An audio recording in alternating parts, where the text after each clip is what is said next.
आपका स्वागत है। मैं जितेंद्र सर लेकर हाजिर हूँ आज एसी सर्किट के कुछ चुनिंदा इम्पोर्टेंट न्यूमेरिकल और इसमें से यूपीपीसीएल अथवा विद्युत उत्पादन के पेपर में कम से कम 5 क्वेश्चन निश्चित रूप से फंसेंगे। तो दोस्तों हमारा वीडियो देखना ना भूलें। अगर हमारे चैनल पर आप लोग नए हैं तो चैनल को लाइक सब्सक्राइब और शेयर करना ना भूलें। दोस्तों नीचे दी गई घंटी को ज़रूर दबाएं। चलिए दोस्तों समय को बर्बाद ना करते हुए क्वेश्चन प्रारंभ किए जाते हैं। यहाँ दोस्तों पहला क्वेश्चन है, हमारे पास 3 प्रतिरोध हैं जिनका मान 1 ओम 2 ओम और 3 ओम है। यदि तीनों प्रतिरोधों को एक परिपथ में संयोजित करना हो तो तुल्य प्रतिरोध के कितने भिन्न मान संभव हैं। तो दोस्तों संभव मान ज्ञात करने के लिए यहाँ हमको करना होता है 2 का पावर n और यहाँ रहता है n इक्वल टू प्रतिरोधों की संख्या 3 दी गई है, तो यहाँ हो जाएगा 2 का पावर 3 इक्वल टू 8। आंसर हो जाएगा आपका डी राइट। दोस्तों यहाँ मैंने सॉल्व भी किया है, आप देख सकते हैं। नेक्स्ट क्वेश्चन है दोस्तों,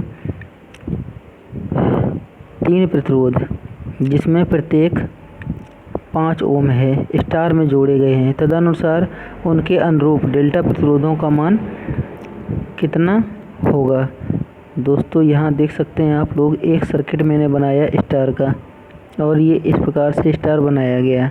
इसके इक्वल यहाँ पर आपको डेल्टा बनाना है, ये इसके इक्वल यहाँ पर डेल्टा बनाना है।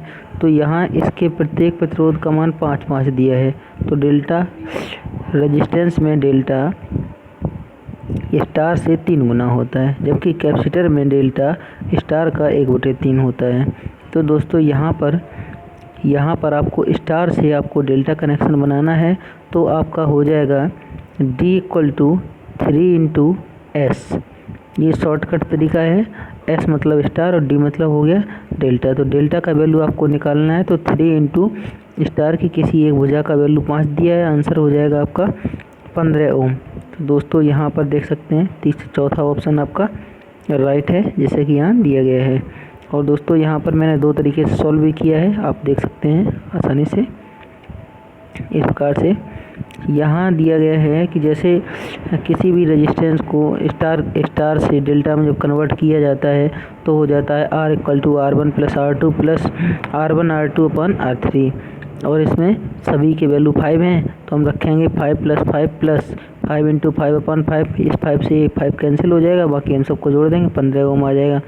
शॉर्ट ट्रिक से भी मैंने सॉल्व किया है दोस्तों। यहाँ देख सकते हैं इसी क्वेश्चन को, जैसे कि मैंने बताया है D इक्वल टू 3S होता है और S मतलब स्टार है, तो स्टार का वैल्यू हम यहाँ 5 रख देंगे, तो आंसर आपका आ जाएगा 15 ओम। चलिए नेक्स्ट क्वेश्चन। अगला क्वेश्चन दोस्तों यहाँ दिया गया है, एक RC नेटवर्क में एक 50 वोल्ट AC सप्लाई जाती है, प्रतिरोध में RMS वोल्टता 40 वोल्ट है, तो धारित्र में विभव होगा। दोस्तों ये RC सर्किट में C का वैल्यू पूछा है। यहाँ ये R हो गया और ये हो गया कैपेसिटेंस। इसमें रेजिस्टेंस में वोल्टेज ड्रॉप हो गया आपका 40 वोल्ट, तो ये VR का वैल्यू और VC का वैल्यू पूछा गया है। टोटल वोल्टेज हो गया आपका 50 वोल्ट। तो इस सर्किट से हम यहाँ अंदाज़ा लगा सकते हैं, इसका वैल्यू यहाँ 40 दिया गया है, ये टोटल 50 दिया गया है। और AC सर्किट में जब भी हम निकालते हैं तो परिमाण से निकालते हैं दोस्तों, डायरेक्ट घटा करके नहीं निकालेंगे, जबकि DC सर्किटों में सीधे घटा करके ही निकाला जा सकता है। तो यहाँ हो जाएगा VC इक्वल टू √ होगा √V² - VR²। तो यहाँ से हो जाएगा √50 का स्क्वायर - 40 का स्क्वायर, तो ये निकलेगा दोस्तों। यहाँ पर आपका 900 आएगा, घटाने से स्क्वायर कर देंगे। 50 का स्क्वायर हो जाएगा आपका 2500 और 40 का स्क्वायर हो जाएगा 1600। 2500 1600 घटा देंगे तो 900 आ जाएगा। 900 का हम वर्गमूल ले लेंगे, आंसर आएगा यहाँ दोस्तों 30 वोल्ट। तो ऑप्शन हो जाएगा आपका डी राइट। आगे मैंने सॉल्व भी किया है, इसको देख सकते हैं। इस प्रकार से इस क्वेश्चन को सॉल्व किया जा सकता है। क्वेश्चन एक बार फिर से देख लीजिए, इस क्वेश्चन को इस प्रकार से सॉल्व किया जा सकता है। नेक्स्ट क्वेश्चन है, एक शुद्ध इंडक्टिव सर्किट या इंडक्टिव परिपथ में के लिए निम्न में से कौन सा सही है। तो जब प्योरली इंडक्टिव सर्किट जो होता है उसका जो वेक्टर आरेख बनता है वो दोस्तों कुछ इस प्रकार से बनता है। यहाँ पर रहती है करंट रेफरेंस में, और यहाँ रहता है VR, और यहाँ रहता है VL। तो इसका दोनों का परिणाम ही निकालते हैं। तो ये परिणाम प्योरली इंडक्टिव सर्किट में इस साइड में आपका रहेगा करंट, और इधर रहता है 90 डिग्री पर वोल्टेज VL। तो इसमें जो वोल्टेज है ये करंट से 90 डिग्री पीछे रहती है। या फिर हम कहेंगे दोस्तों, एक बार क्वेश्चन फिर से देखते हैं। यहाँ लिखा है, एक शुद्ध इंडक्टिव सर्किट के लिए निम्नलिखित में से कौन सा सही है। तो दोस्तों यहाँ इंडक्टिव सर्किट के लिए ऊपर से बनेगा इस प्रकार से, वोल्टेज यहाँ रहेगा VL और यहाँ रहेगा करंट I, और यहाँ से वोल्टेज आपका 90 डिग्री लीड करता है करंट से, जबकि करंट 90 डिग्री लैग करती है वोल्टेज से। तो यहाँ ऑप्शन कौन कौन से दिए गए, धारा वोल्टेज से 90 डिग्री अग्रगामी है। नहीं दोस्तों, ये इंडक्टिव सर्किट के लिए नहीं, पहला जो है ये कैपेसिटिव सर्किट के लिए दिया गया है, तो ये तो गलत हो गया। दूसरा दिया गया धारा वोल्टेज से 90 डिग्री पश्चिमगामी है, ये सही है, ये सही है, ये इंडक्टिव सर्किट के लिए होता है। जबकि प्योरली रजिस्टिव सर्किट के लिए जो है वो करंट और वोल्टेज दोनों इन फेज होती है, ना तो लैगिंग होता है ना लीडिंग होता है, और 0 डिग्री का एंगल बनता है। चलिए दोस्तों, यहाँ नीचे जैसे कि मैंने इसका समीकरण बनाया हुआ है, यहाँ आपको दिख रहा है कि करंट जो है ये 90 डिग्री पीछे है, किससे, वोल्टेज के एंगल से। और जबकि यहाँ हम यहाँ देख सकते हैं कि π/2 डिग्री जो करंट है ये वोल्टेज से आगे है, किसमें, कैपेसिटिव में, और इंडक्टिव में पीछे रहती है। ठीक है, तो इस पोजीशन को हम लैगिंग की पोजीशन और इस पोजीशन को हम लीडिंग की पोजीशन कहेंगे, क्योंकि यहाँ पर करंट जो है बढ़त बना रही है और यहाँ पर करंट जो है ये माइनस में जा रही है। जब चतुर्थांश बनाएंगे तो ऊपर प्लस नीचे माइनस रहता है, तो नीचे साइड में ये हमारी नीचे जा रही है तो ये माइनस में रहेगी, मतलब लैग है, और इसमें ये ऊपर की तरफ जा रही है प्लस है, तो ये प्लस की ओर जाएगी, इसका मतलब लीडिंग की पोजीशन है। चलिए दोस्तों, नेक्स्ट क्वेश्चन, अगला क्वेश्चन है, AC सर्किट विद्युत 42.42 साइन 628 t के रूप में दर्शाई जाती है। विद्युत और आवृत्ति का RMS मान क्रमशः है। तो विद्युत में विद्युत धारा का यहाँ पर पूछा गया है, यहाँ पर स्पष्ट नहीं किया गया है, इंग्लिश में स्पष्ट है। यहाँ देख सकते हैं, यहाँ लिखा है करंट, ठीक है, RMS value of current and frequency, ये दोनों आपको इससे ज्ञात करने हैं। तो दोस्तों यहाँ पर कोणीय चाल ओमेगा का वैल्यू दिया गया है, ओमेगा बराबर दिया गया है 628, और ओमेगा बराबर ही होता है आपका 2πf। तो यहाँ से हो जाएगा f इक्वल टू ओमेगा का वैल्यू हम रख देंगे 628, और 2π का मतलब हो जाएगा ये आपका 2 × 3.14, 100 से अंश और हर में हम कर देंगे मल्टीप्लाई, और इसको हम कैंसिल कर देंगे, 2 से इसको कैंसिल कर देंगे तो ये 50 आएगा। ठीक है, 100 का इसमें मल्टीप्लाई कर देंगे, इस वाली संख्या से ये 2 बार कट जाएगा, 50 दूनी, आंसर आएगा आपका 100 फ्रिक्वेंसी, 100 Hz आएगा। फ्रिक्वेंसी का वैल्यू Hz, और Hz का वैल्यू केवल इसी में दिया गया और किसी में है नहीं। और यहाँ RMS वैल्यू अगर हम निकालेंगे तो निकलेगा यहाँ पर IRMS इक्वल टू 0.707 IM, और मैक्सिमम वैल्यू यहाँ 42 दिया है। तो दोस्तों मैक्सिमम वैल्यू में 0.707 से मल्टीप्लाई करेंगे इनका दोनों का आपस में, तो आंसर आपका यहाँ पर फर्स्ट 30 एम्पियर RMS वैल्यू निकल करके आएगी। तो 30 एम्पियर और 100 Hz इसका वैल्यू रहेगा। दोस्तों यहाँ पर मैंने स्पष्ट रूप से सॉल्व किया है, देख सकते हैं RMS वैल्यू 30 एम्पियर, और इसका आएगा आपको करेक्ट मान जो है 29.99 एम्पियर इतना आता है दोस्तों। तो ये 30 एम्पियर के लगभग रहता है, इसलिए इसको मान लिया जाता है, और ये मैंने इधर फ्रिक्वेंसी कैलकुलेट करके निकाली हुई है। चलिए दोस्तों, नेक्स्ट क्वेश्चन है, भारत में बिजली की सप्लाई के लिए सप्लाई की आवृत्ति क्या होती है। तो भारत में बिजली सप्लाई के लिए सप्लाई की आवृत्ति जो है दोस्तों ये 50 Hz होती है, और इसमें वेरिएशन या फिर टॉलरेंस रहता है ±3% का। IER Indian electricity rule IER 54 के अनुसार ये मानक है। तो दोस्तों याद रखेंगे भारत में जो विद्युत की सप्लाई है, AC सप्लाई, इसकी फ्रिक्वेंसी या आवृत्ति जो है वो 50 हर्ट्ज है और टॉलरेंस इसका जो है 3% रहता है। चलिए दोस्तों नेक्स्ट क्वेश्चन यहाँ दिया गया है 30 वोल्ट की सप्लाई के लिए एक लाइट बल्ब को 100 वाट पर रेटेड किया जाता है, स्रोत की पीक वोल्टेज क्या होगी। तो यहाँ पर आपका 230 वोल्ट दिया गया है, ठीक है। ये रहता है हमेशा सप्लाई वोल्टेज जो रहती है ये RMS वैल्यू होती है। तो ये हो गया VRMS का मान, यहाँ पर पीक वैल्यू पूछा गया है। तो IM इक्वल टू हो जाएगा, IM इक्वल टू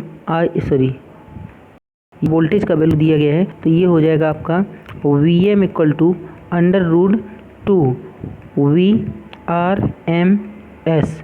यहाँ पर हम √2 का वैल्यू रखेंगे 1.414 और इंटू 230 रख देंगे, ठीक है।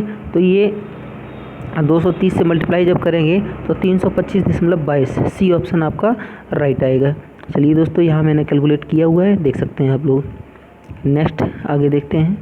अगला क्वेश्चन है 20 मिली हेनरी का एक शुद्ध इंडक्टर 220 वोल्ट के स्रोत से जुड़ा हुआ है, इंडक्टिव रिएक्टेंस ज्ञात कीजिए। यह मानते हुए कि आवृत्ति 50 Hz है।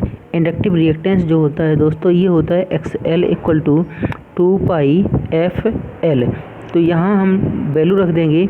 तो एक बात हमेशा याद रखना, जब दोस्तों फ्रिक्वेंसी 50 हर्ट्ज दी गई हो, ठीक है, तो ओमेगा का वैल्यू हमेशा 314 आता है। ये आता कैसे है 314, तो 2 इंटू पाई का मान 3.14, ठीक है, और इंटू कर देंगे हम 50 में 2 का मल्टीप्लाई करेंगे तो 100 आएगा, 314 में इसका 100 का मल्टीप्लाई कर देंगे तो ये 3.14 में, तो ये आ जाएगा आपका 314। तो यहाँ रख देंगे हम 314 और इसी में इंडक्टर का मल्टीप्लाई कर देंगे। तो इंडक्टर कितना है 20 मिली हेनरी, तो इसी में हम 20 से मल्टीप्लाई करेंगे, इंटू 10 का पावर कर देंगे -3, ठीक है। तो जब 20 से मल्टीप्लाई करेंगे तो ये हो जाएगा कितना, 4 दूनी 8 हो जाएगा, 1 दूनी 2 हो जाएगा और 3 दूनी 6 हो जाएगा। और ये 10 टू द पावर -3 है तो 3 अंक के बाद यहाँ पर पॉइंट लगा देंगे तो 6.28 आएगा। आंसर आपका सी राइट है दोस्तों। यहाँ नीचे मैंने सॉल्व भी किया है, देख सकते हैं आप लोग। चलिए दोस्तों नेक्स्ट क्वेश्चन है, निम्न में से कौन सा विकल्प श्रेणी RLC परिपथ में अनुनाद की स्थिति के लिए सत्य है। तो यहाँ XL इक्वल टू XC होता है। यहाँ पर और भी कंडीशन होती हैं दोस्तों, यहाँ XL में केवल दिया है XL इक्वल टू XC होता है, या फिर यहाँ पर अनुनादी फ्रिक्वेंसी होगी FR इक्वल टू 1/2π√LC। एक ये कंडीशन होती है, एक होता है ओमेगा एल बराबर 1/ωc, या तो ये हो सकता है। और कंडीशनें हैं इसके लिए, अनुनाद की स्थिति के लिए VL बराबर VC हो सकता है, XL बराबर XC हो सकता है। और भी कंडीशन है यहाँ पर, जब XL और XC दोनों आपस में इक्वल हो जाते हैं तो प्रतिरोध जो है R, ठीक है, ये इम्पीडेंस के इक्वल हो जाता है, ये भी पोजीशन है। और पावर फैक्टर इस पोजीशन में जब ये इक्वल हो जाते हैं तो पावर फैक्टर शक्ति गुणक जो है अनुनादी परिपथ का शक्ति गुणक हमेशा इकाई हो जाता है। दोस्तों याद रखेंगे, ऑप्शन आपका D is right. Next question है यहाँ पर, जिया तरंग का अधिकतम मान 30 वोल्ट है, 90 डिग्री पर इसका मान क्या होगा। तो दोस्तों 90 डिग्री पर इसका वैल्यू 30 ही आएगा। ऑप्शन आपका ए ऑप्शन आपका राइट है। हम देख सकते हैं इसको हमको कैसे कैलकुलेट करना है। अधिकतम वैल्यू यहाँ पर दिया गया है तो हमको जिया तरंग का अधिकतम मान यहाँ देख लीजिए दोस्तों, जिया तरंग तो लिखा है, वोल्टेज है कि ये करंट है। दोस्तों वोल्टेज है यहाँ पर 30 वोल्ट लिखा है। अब आगे चलते हैं, यहाँ पर आपको V का वैल्यू निकालना है, इंस्टेंटेनियस वैल्यू V और VM और साइन थीटा यहाँ पर दिया गया है। VM का वैल्यू 30 दिया गया है और साइन हम लिख सकते हैं, साइन थीटा का वैल्यू यहाँ पर 90 डिग्री दिया है। तो दोस्तों हो जाएगा यहाँ कितना, 30 गुणे साइन 90 का मान 1 होता है, तो 30 में हम 1 का मल्टीप्लाई करेंगे तो 30 आ जाएगा। दोस्तों ऑप्शन आपका एज राइट है। नीचे मैंने कैलकुलेट किया है, इसको देख सकते हैं। एंड नेक्स्ट अगला क्वेश्चन है, जिया तरंग का फॉर्म फैक्टर क्या होता है। दोस्तों 1.11 होता है, नीचे मैंने कैलकुलेट किया है, देख सकते हैं। बी ऑप्शन राइट है आपका। अगला क्वेश्चन है, प्रत्यावर्ती धारा का विकास किसने किया। दोस्तों याद रखेंगे टेस्ला ने किया है इसका, ठीक है, ए ऑप्शन सही है। नेक्स्ट क्वेश्चन है यहाँ, निम्न में से कौन सा एक साइन तरंग के लिए विद्युत धारा का शिखर मूल्य और वर्ग माध्य मूल RMS मान के बीच सही संबंध है। तो डी ऑप्शन आपका राइट है। यहाँ पर ये जो रहता है IRMS इक्वल टू IM बटे √2 होता है और 1/√2 का वैल्यू होता है 0.707। तो इसका वैल्यू हो जाएगा 0.707 और IM डी ऑप्शन आपका सही है। चलिए दोस्तों नेक्स्ट क्वेश्चन देखते हैं। अगला दिया गया वोल्टेज का शिखर मूल्य 120 वोल्ट है। इस प्रत्यावर्ती वोल्टेज का औसत मूल्य वोल्ट में निर्धारित करें। दोस्तों इसका ऑप्शन जो है पहला ऑप्शन राइट होगा। इसका शिखर मूल्य दिया गया है और आपको औसत वैल्यू निकालना है। तो यहाँ पर V एवरेज इक्वल टू निकलेगा 0.637 इंटू 120। ठीक है, इसका आपस में जब मल्टीप्लाई करेंगे तो 76.44 वोल्ट आएगा। दोस्तों पहला ऑप्शन आपका राइट है। नीचे मैंने सॉल्व किया है, देख सकते हैं इस प्रकार से। नेक्स्ट क्वेश्चन है, एक वोल्टेज तरंग का शिखर मान क्या होगा जब वोल्टेज का वर्ग माध्य मूल मान इतना है। तो पीक वैल्यू यहाँ पर पूछा गया है। तो दोस्तों 30 वोल्ट का 42 होता है। इसका भी यहाँ पर पहला ऑप्शन राइट है। चलिए दोस्तों इसको देखिए कैसे कैलकुलेट करते हैं। यहाँ पर आपके तरंग का शिखर मान पूछा है, पीक वैल्यू पूछा है। तो ये होता है IM equal to √2 into IRMS, या फिर वोल्टेज है तो यहाँ VM इक्वल टू VRMS हो जाएगा। ठीक है, अब यहाँ पर निकालेंगे VM का वैल्यू। ठीक है, Vmax इक्वल टू निकलेगा आपका √2 का वैल्यू रखेंगे 1.414 और इसी में मल्टीप्लाई कर देंगे 30 का। तो 14 तिया 42 तो ये यहीं से आपको दिखाई दे रहा है 42.42 इसका वैल्यू आएगा। पहला आपका आंसर सही है। नीचे मैंने कैलकुलेट किया है, कैलकुलेट नहीं किया है, मैं फिर से बता दे रहा एक बार कैसे निकालना है, देख सकते हैं। आपको VM निकालना है तो VM इक्वल टू आपको रखना है √2 VRMS, फिर लिखेंगे VM बराबर 1.414 और इंटू हम रख देंगे कितना 30। 14 तिया 42 होता है तो 42 और फिर हम लिख देंगे 42। ठीक है, और एक यहाँ जीरो लगा देंगे। यहाँ से 3 अंक के बाद पॉइंट लगाएं तो 42 आएगा। तो दोस्तों देख लीजिए यहाँ 42 पहला ऑप्शन आपका राइट है। नेक्स्ट क्वेश्चन है, RLC परिपथ की कुल प्रतिबाधा ओम में क्या होगी। कुल प्रतिबाधा मतलब यहाँ पर Z का वैल्यू पूछा गया है। तो दोस्तों यहाँ पर कुल प्रतिबाधा Z के लिए होता है Z equal to √R² plus XL difference XC का होल ऑफ स्क्वायर। तो मतलब इनका दोनों का XL और XC का डिफरेंस और R इनके स्क्वायर का योग का वर्गमूल जो होता है वो इम्पीडेंस Z के बराबर होता है। चलिए दोस्तों यहाँ कैलकुलेट करते हैं। R परिपथ का प्रतिरोध, R का वैल्यू यहाँ पर दिया गया है कितना, हम लिख रहे हैं डायरेक्ट Z बराबर √R का वैल्यू दिया गया 12 का स्क्वायर प्लस XL, फिर आगे दिया गया परिपथ का धारिता प्रतिक्रिया 3 दी गई है। इसके बाद प्रेरकत्व प्रक्रिया 8 दी गई है। इनको दोनों को हम आपस में माइनस करेंगे तो ये 5 निकलेगा। तो यहाँ लिख देंगे हम 5 का स्क्वायर। तो यहाँ हो जाएगा Z बराबर √12 का स्क्वायर 144 और प्लस 25 5 का स्क्वायर। तो ये हो जाएगा √169। आंसर आएगा आपका 13। Option C is right. चलिए दोस्तों Z का वैल्यू यहाँ नीचे कैलकुलेट किया गया है, देख सकते हैं। नेक्स्ट क्वेश्चन है दोस्तों, निम्न में से कौन सा साइन तरंग के लिए विद्युत धारा के शिखर मूल्य और औसत मूल्य के बीच सही संबंध दर्शाता है। दोस्तों मैंने ऊपर फॉर्मूला भी लिखा था, डी ऑप्शन इसका सही है। ये रहता है I एवरेज इक्वल टू 0.637 और I मैक्स, ये ऑप्शन आपका डी सही है। यहाँ नीचे कैलकुलेट करके दिखाया भी गया है। अगला है यहाँ पर 0.6 शक्ति गुणांक वाले एक परिपथ की प्रतिघातीय शक्ति VAR में निर्धारण करें जब परिपथ का आवासीय शक्ति इतनी दी गई है 120 VA वोल्ट एम्पियर दी गई है। तो दोस्तों यहाँ आवासीय शक्ति दी गई है और शक्ति गुणक का मान दिया है। प्रतिकारी शक्ति का वैल्यू निकालना है। तो प्रतिकारी शक्ति जो होती है ये होती है P बराबर होता है VI साइन फाई। ठीक है, और यहाँ पर वैल्यू जो है कास फाई का मान दिया है 0.6। अब देखिए दोस्तों, यहाँ कास फाई का वैल्यू 0.6 दिया गया है, तो यहाँ साइन फाई का वैल्यू 0 पॉइंट जो है, साइन फाई का वैल्यू जो आएगा ये 0.8 आएगा। हम कैलकुलेट करके दिखा रहे हैं, उसके बाद हम आपको न्यूमेरिकली कैलकुलेट करेंगे, ठीक है। तो यहाँ कास फाई का वैल्यू दिया गया है 0.6, तो 0.6 को हम लिख सकते हैं कितना, 6/10, और इसका वैल्यू हम एक एंगल से निकाल सकते हैं। तो ये हो जाएगा आपका 6 और ये हो जाएगा 10। तो दोस्तों ये 6 हो गया, ये 10 हो गया, तो 10 का स्क्वायर हो जाएगा आपका 100 और 6 का स्क्वायर हो जाएगा 36। तो दोनों को हम जब आपस में घटा देंगे तो ये निकलेगा आपका 64 और यहाँ आ जाएगा आपका 8, ठीक है।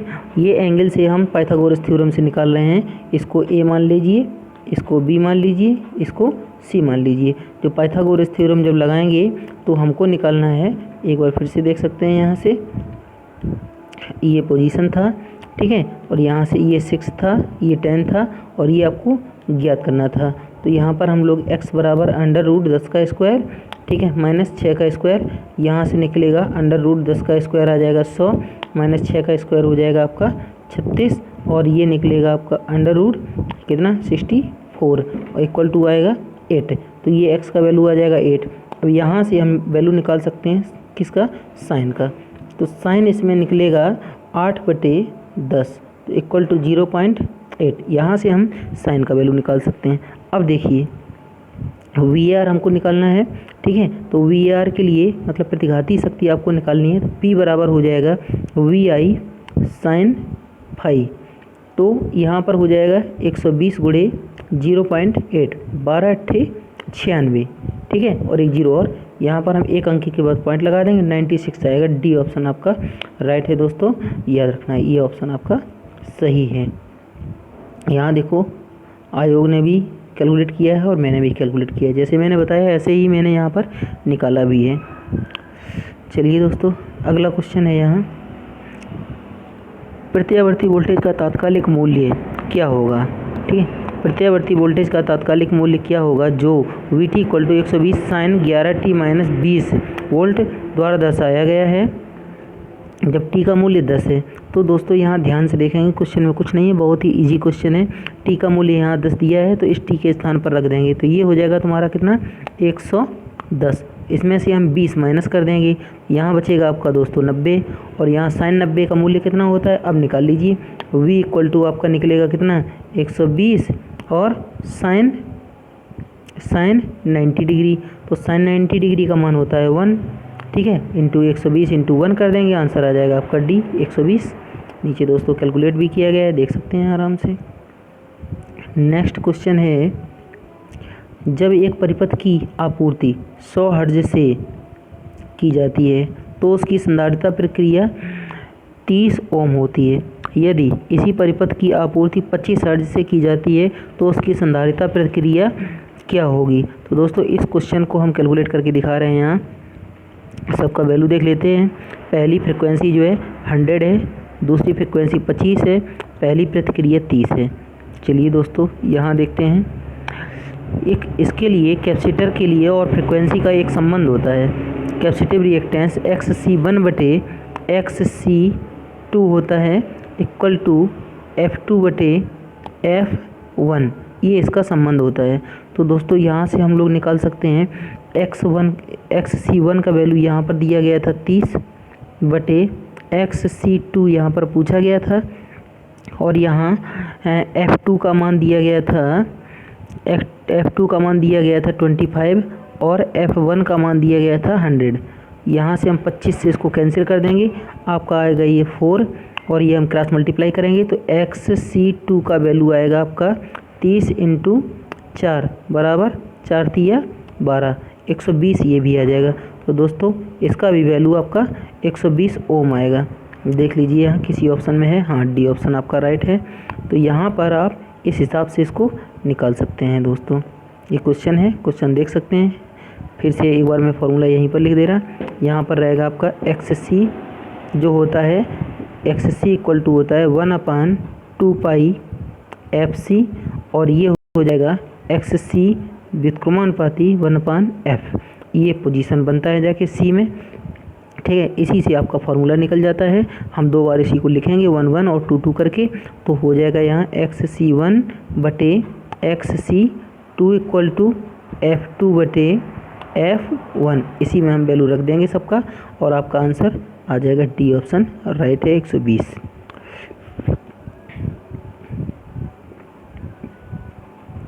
चलिए दोस्तों, अगला क्वेश्चन है आरसी परिपथ का क्षणिक समय सेकंड में क्या होगा जब परिपथ की धारिता 8 मिली फैरड और परिपथ का प्रतिरोध 8 किलो ओम है।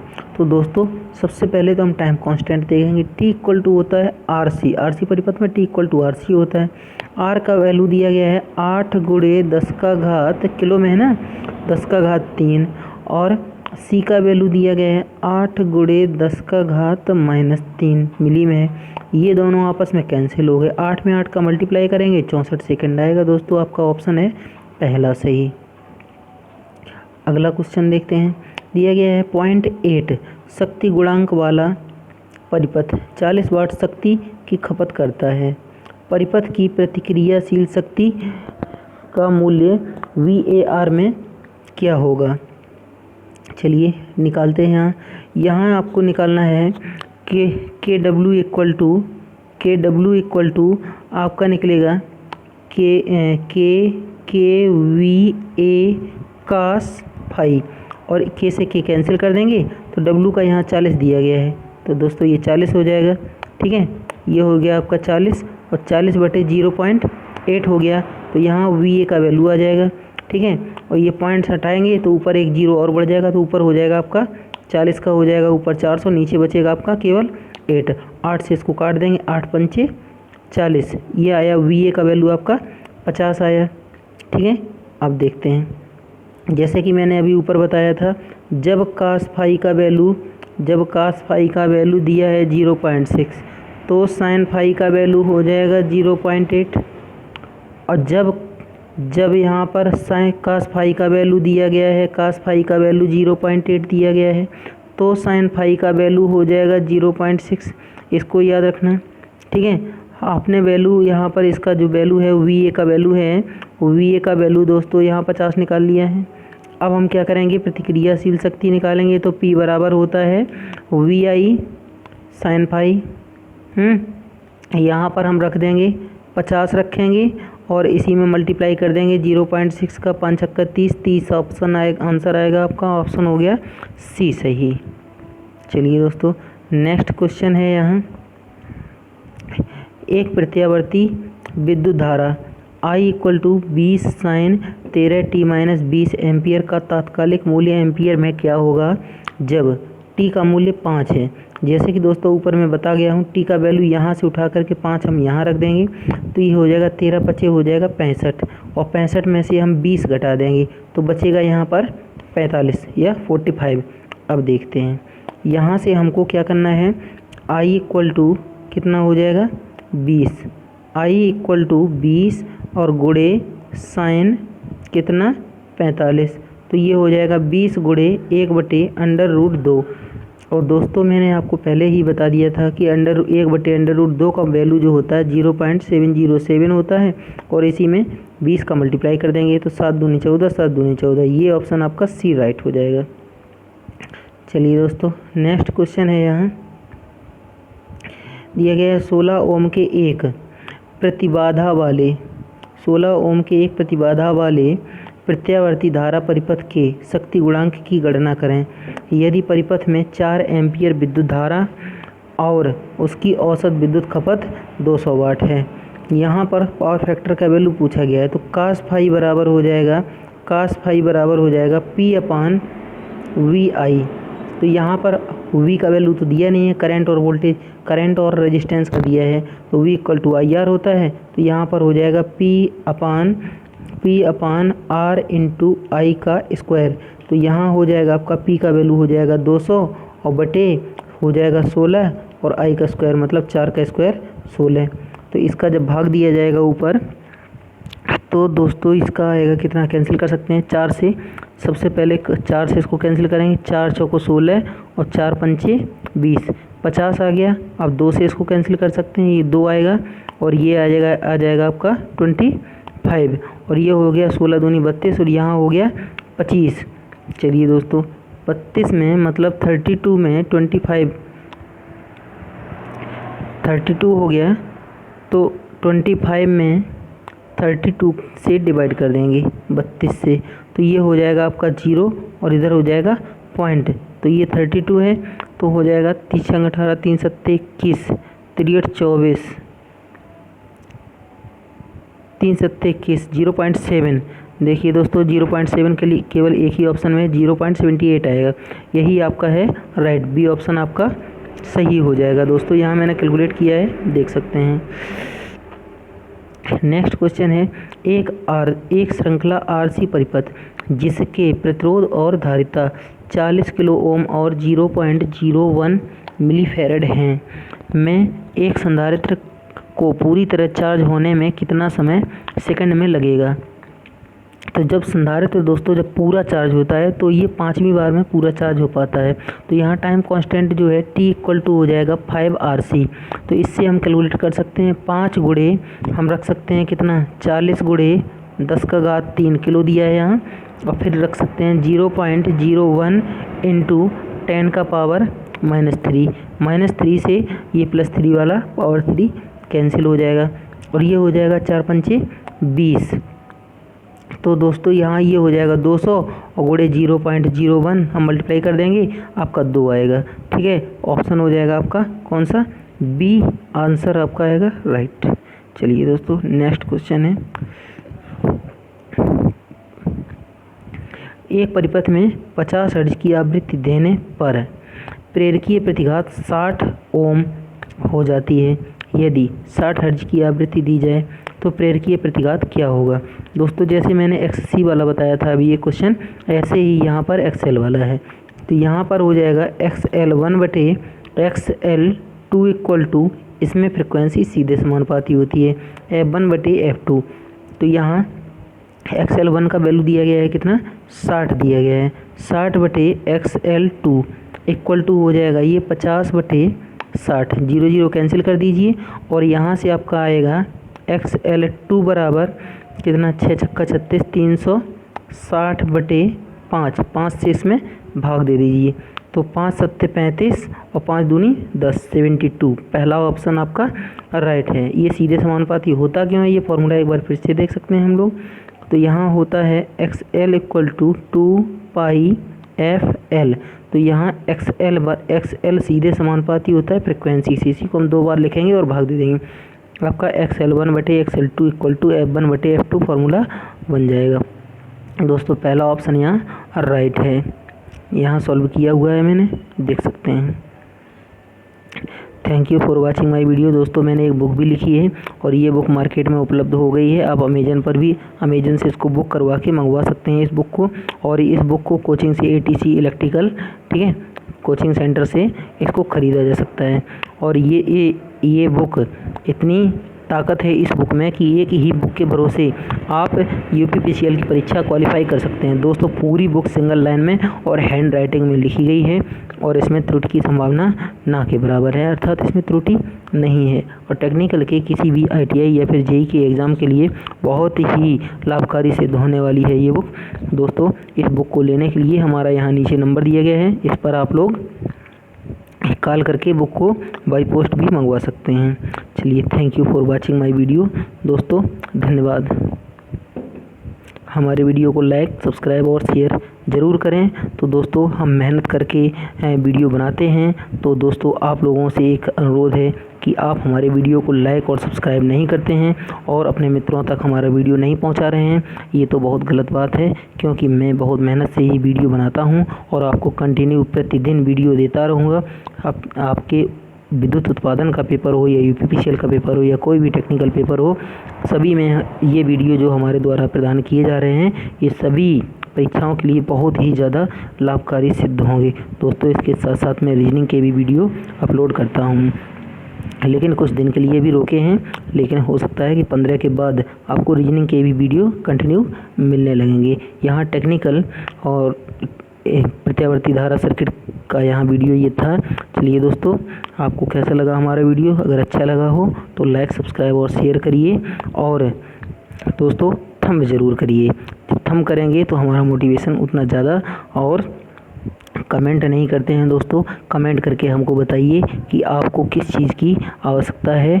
जिस टॉपिक की आपको आवश्यकता है उसको हम विस्तार पूर्वक से समझाने की और बताने की। जिस प्रकार के आपको न्यूमेरिकल चाहिए, न्यूमेरिकल के लिए दोस्तों हमको कमेंट करके बताइए।